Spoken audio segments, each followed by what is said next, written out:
সেবার জন্য যে অর্থ দান করেছে, অনেক টাকা বাবা অনেক দিকে যায়, এই সংসার জগতে অনেক টাকা খরচা হয়ে যায়, কিন্তু এই যে ভগবানের চরণে যে অর্থ দান করছে, এই অর্থ কিন্তু বাবা বিফলে যাবে না। আমার বাড়িতে ভারতে প্রত্যেক বছরে দামোদর মাসে হরিনাম সংকীর্তন হয়। তো এই অর্থ নিয়ে গিয়ে আমি আমার রাধা গোবিন্দ সেবায় লাগিয়ে দেব। বলছি সবাইকে আসার দরকার নেই, হরে কৃষ্ণ। আমাদের ভাই 8 ঘন্টা পরে আপনাদের চরণে যাবে, আপনারা কি দিয়ে দেবেন। সবাইকে আসার দরকার নেই।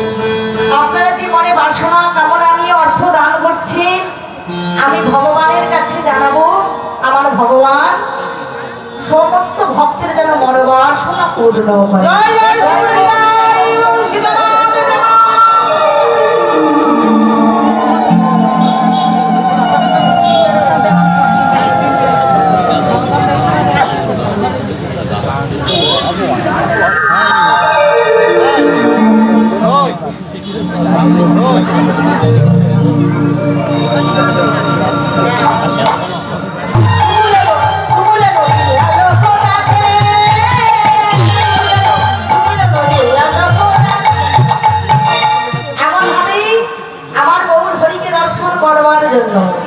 নদিয়া নাগরিকগণ গৌর হরির রূপ দর্শন করছে, আর এই ভাব দর্শন করে বাসুদেব ঘোষ তিনি লীলার এক পাশে দাঁড়িয়ে বলছে, এই গৌর গোবিন্দ লীলা আমার ভাগ্যে আর হলো না।